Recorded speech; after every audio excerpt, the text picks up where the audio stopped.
Hello students, welcome my YouTube channel শিক্ষা সঙ্গম। তোমাদের WBP কনস্টেবলের নেক্সট হিয়ারিং ডেট কিন্তু এইমাত্র প্রকাশিত হলো। তো আমি তোমাদের আগের ভিডিওতে বলেছিলাম কেসটির আপডেট যখনই আসবে আমি কিন্তু তোমাদের সামনে তা তুলে ধরবো। তো তোমরা এই রকম কারেন্ট ইনফরমেশন পাওয়ার জন্য চ্যানেলটিকে অবশ্যই সাবস্ক্রাইব করে রাখতে পারো। তো দেখো তোমাদের নেক্সট হিয়ারিং ডেট কবে। দেখো 31শে মার্চ, ঠিক আছে, 31শে মার্চ কিন্তু তোমাদের নেক্সট হিয়ারিং ডেট। তাহলে 31শে মার্চ তোমাদের দিয়ে দিল আরো নেক্সট হিয়ারিং ডেট। আজ 23, এর পরে নেক্সট হিয়ারিং ডেট হচ্ছে 31শে মার্চ। তো ওয়েবসাইটে কিভাবে দেখবে তা এখন আমি তোমাদের বলবো এবং লাস্টে বলবো তোমাদের রেজাল্ট কবে দিতে পারে। তো দেখো, প্রথমে তোমরা কলকাতা হাইকোর্ট কেস স্ট্যাটাস বলে কিন্তু সার্চ করবে। সার্চ করলে যে ওয়েবসাইটটায় তোমরা ক্লিক করবে। এই ওয়েবসাইটে ক্লিক করার পর তোমাদের সামনে এই পেজটা কিন্তু আসবে, ঠিক আছে। এই পেজটা আসার পর তোমরা এখানে যে দেখতে পাচ্ছ 3 নাম্বার পয়েন্ট পার্টি নেম, ঠিক আছে, পার্টি নেমে কিন্তু তোমরা ক্লিক করবে। পার্টি নেমে তোমরা ক্লিক করলে তোমাদের সামনে আসবে এই পেজটা, ঠিক আছে। তো এই পেজটা আসার পর এই পেজে আমাদেরকে কি লিখতে হবে, ওয়েস্ট বেঙ্গল পুলিশ, এবং যে ইয়ারের তোমরা কেসটা খুঁজছো সেই ইয়ার অর্থাৎ 2026, এবং এখানে ক্যাপচাটা টাইপ করতে হবে, ঠিক আছে।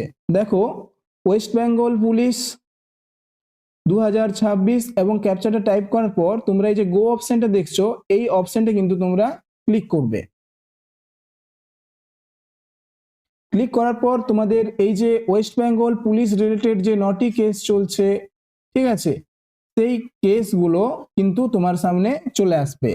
তো আমাদের যে কেসটার জন্য রেজাল্ট আটকে আছে সেই কেসটা হচ্ছে এই 6 নাম্বার কেসটা, ঠিক আছে।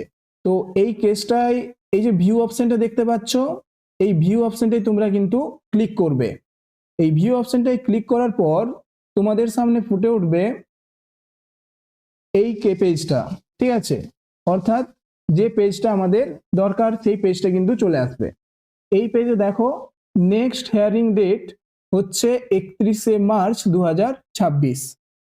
তাহলে নেক্সট হিয়ারিং ডেট হচ্ছে 31শে মার্চ 2026, এবং তোমাদের বলেছিলাম যে 8টার পর তোমাদের কিন্তু আজকের কেসের যে অর্ডার আসার কথা ছিল সেই অর্ডারটা দিতে পারে, আপডেট হতে পারে, কিন্তু সেই অর্ডারটা কিন্তু তোমাদের আসেনি। এই যে অর্ডারটা এলে এই যে এখানে আসতো, কিন্তু এখানে এখনো দেখো এটা 17 তারিখের অর্ডার, যেটা তোমাদেরকে আমি আগে বলেছিলাম, কিন্তু 23 তারিখের অর্ডারটা কিন্তু এখনো আপডেট হয়নি। যখনই এই অর্ডারটা আপডেট হবে আমি তোমাদের সামনে কিন্তু নিয়ে আসব। তো তোমরা এরকম কারেন্ট ইনফরমেশন পাওয়ার জন্য অবশ্যই চ্যানেলটিকে কিন্তু সাবস্ক্রাইব করে রাখো। এখন আমি বলবো তোমাদের রেজাল্ট কি ভোটের আগে দিতে পারে। তো দেখো যত হিয়ারিং ডেট পেছোচ্ছে ততই কিন্তু ডাব্লিউবিপি কনস্টেবলের রেজাল্ট বেরোনোর চান্স কমছে। তো ভোটের আগে রেজাল্ট বেরোবে কিনা তা কিন্তু নেক্সট হিয়ারিংয়ে আমরা জানতে পারবো, ঠিক আছে। আমরা কিন্তু নেক্সট হিয়ারিংয়েই জানতে পারবো তোমাদের ভোটের আগে রেজাল্ট বেরোবে কিনা। নেক্সট হিয়ারিংয়ে যদি তোমাদের কেসটি মিটে যায় তবে কিন্তু তোমাদের ভোটের আগে রেজাল্ট বেরোনোর চান্স রয়েছে, কারণ সামনেই তো ভোট। এবারে যদি আরো হিয়ারিং পিছিয়ে যায় কিন্তু তাহলে কিন্তু ভোটের আগে রেজাল্ট বেরোনো অনেকটাই অসম্ভব হয়ে যাবে। তোমরা এইরকম কারেন্ট আপডেট পাওয়ার জন্য অবশ্যই চ্যানেলটিকে সাবস্ক্রাইব করে রাখতে পারো, এবং ভিডিওটি যদি ভালো লেগে থাকে তাহলে অবশ্যই একটা লাইক করবে। তো দেখা হচ্ছে পরের ভিডিওতে।